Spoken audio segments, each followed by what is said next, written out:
Bird calls. We always hear birds when we go for bird watching.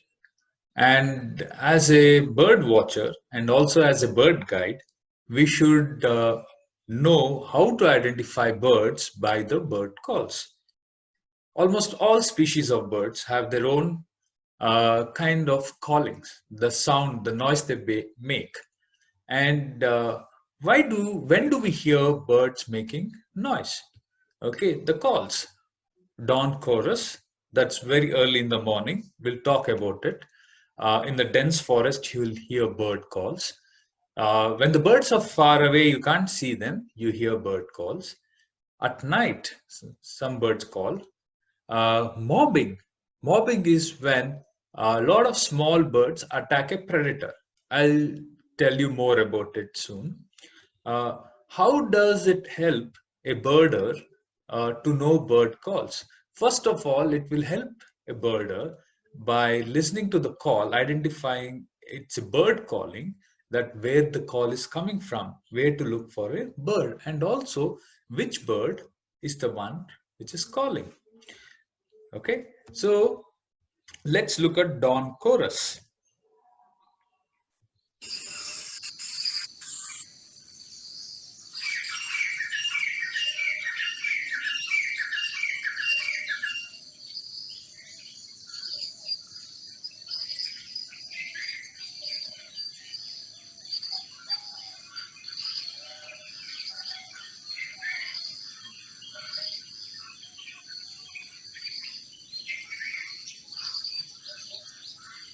Can you all hear so many birds calling?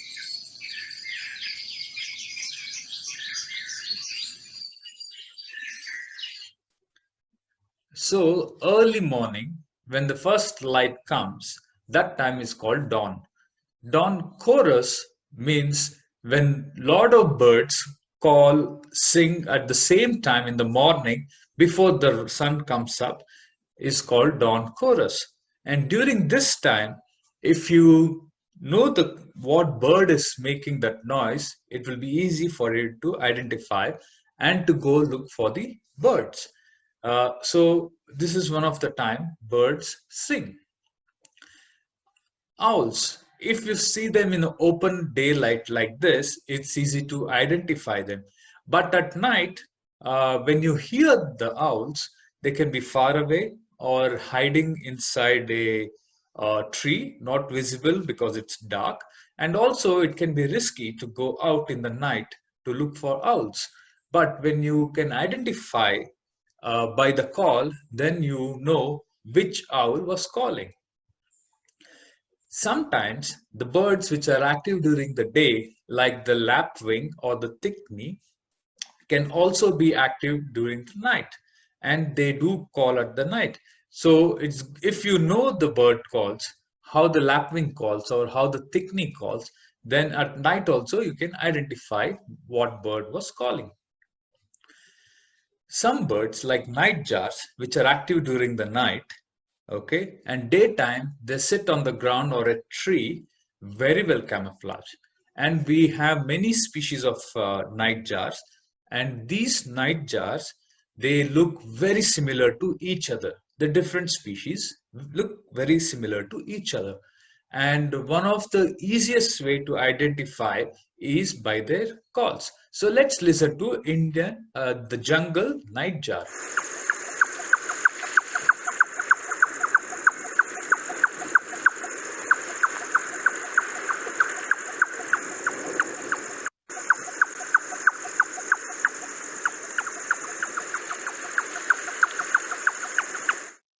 Chokku, chokku, chokku, chokku, chokku, chokku. This is a jungle nightjar. Let's hear savanna nightjar.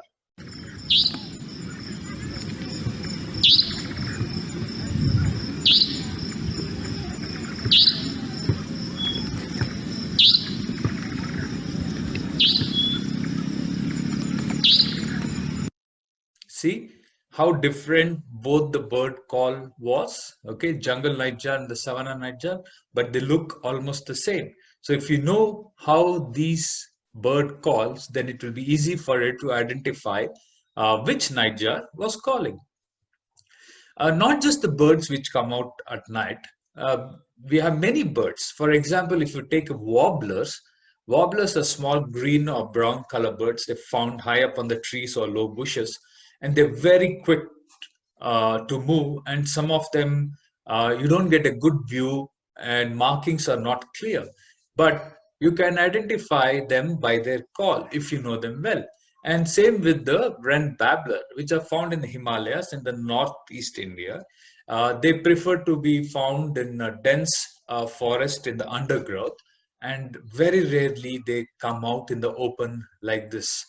Okay, but if you know the call, and if you hear the call of a wren babbler, then you can make it, hey, this wren babbler is making the call. And mobbing. Remember, I told you about the mobbing in the beginning. So if you look at this illustration here, there is an owl sitting and there are small birds around the owl. What are they doing? So small birds, when they see an owl or an eagle or any predator, and they come and gather together and make lot of noise. Sometimes they go even attack the owl. This is because if they can chase the owl away from that area by making a lot of noise and attacking, this is called mobbing. Then if the owl flies away, then they can feed peacefully, and also at the night they can rest peacefully. They know they will not get attacked by the owl. So it's not just the owl, even for a snake or a cat, for any predators, lot of small birds or these birds come and make noise and attack them. This is called mobbing. So when you hear this mobbing call, you can make out, oh, there are some birds calling, there could be a predator. So this is one of the time the bird make noise. So how do you learn bird calls? Again, slowly, one step at a time. It's not easy to identify calls. You need to practice. So always watch and listen. Start with the common birds. You have seen many common birds: sparrow, crow, pigeon, dove, even bulbuls. Okay, but many times you may not have paid attention to the calls. So even the common birds, watch, see how they call. And anytime you come across any bird calling, watch them, observe them, how they call, how does it sound? Because there are different ways the bird calls and how it sounds. For example, take common tailor bird. Okay, let's listen to the call.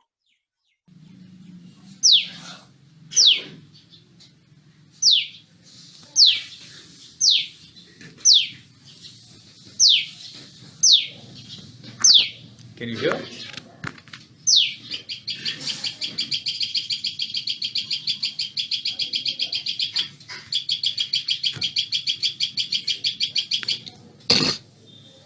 So this was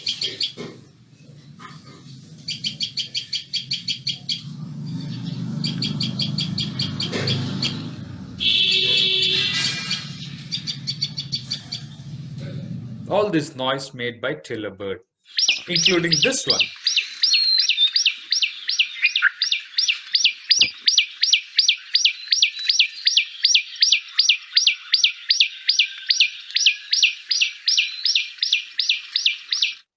See how different it sounds? So you need to observe how the bird calls and what kind of noise they are making. Uh, the short ones, sometimes we call them calls. It's not a song. Song is when they sing. Song is usually made to attract the mate, and sometimes for the territory. To establish this territory, they sing and to attract the mate. That's why a lot of birders use call and songs. For example, let's take Malabar whistling thrush. Okay.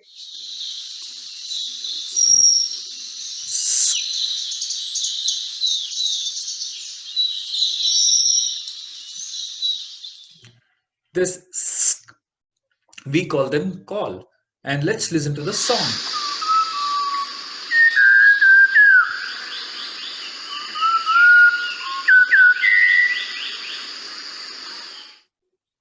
So many birds' song can be long and continuous without repeating.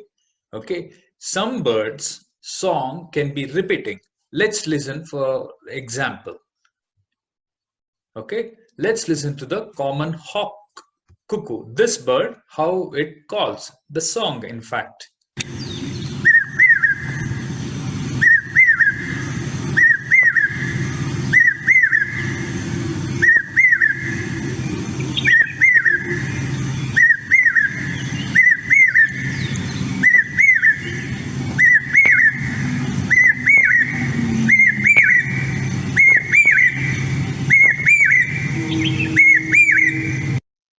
So here its song was repetitive, right?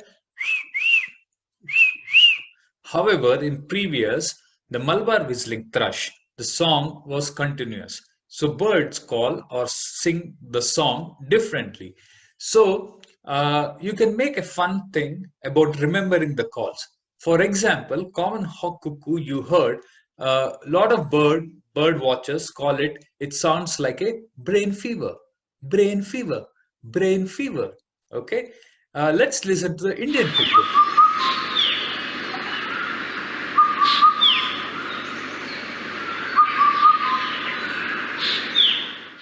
So again, here Indian cuckoo call is repetitive. For fun, lot of bird watchers call it sounds like one more bottle, one more bottle, one more bottle. So you can come up with your own fun thing to remember what bird calls like sounds like what. Okay.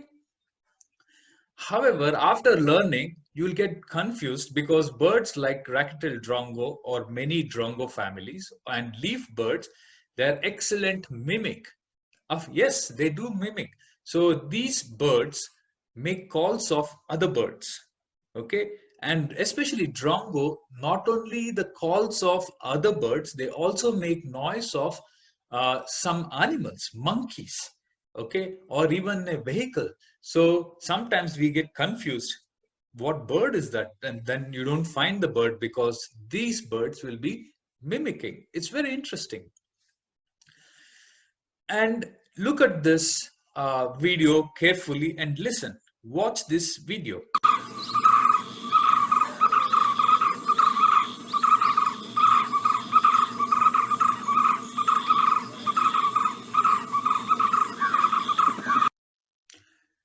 So, what did you notice? Observation skill is very important for a bird guide, for a naturalist.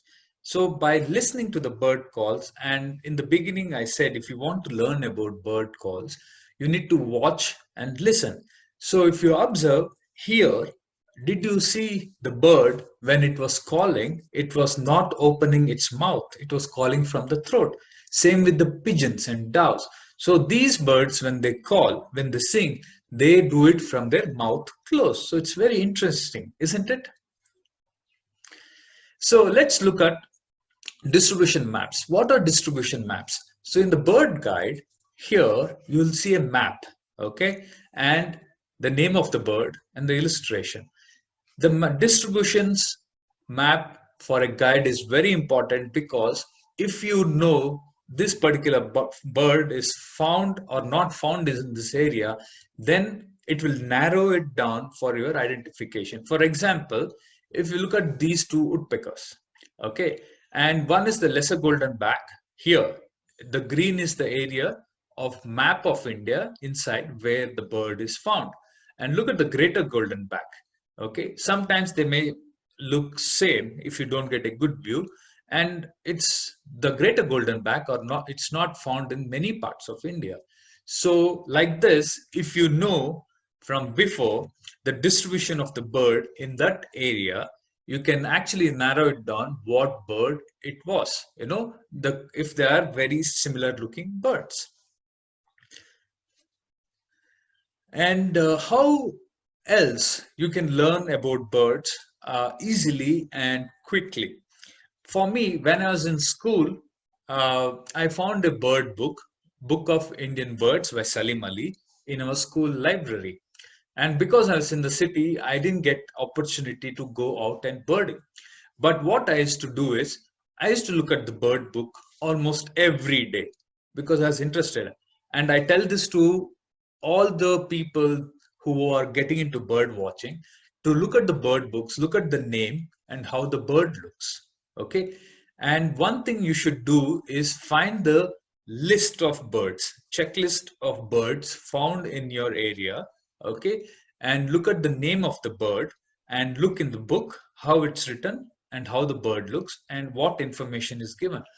And in any area there won't be many birds found, not like the whole book. The book has more than 1300 species.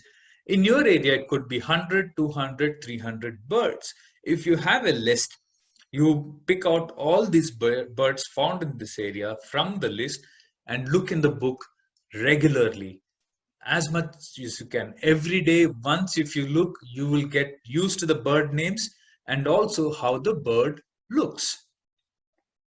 Okay, and also we will talk soon about using the app, how you can upload the list, and also some of the app help you in looking for birds. I hope you understood this session, how to identify and to look for birds.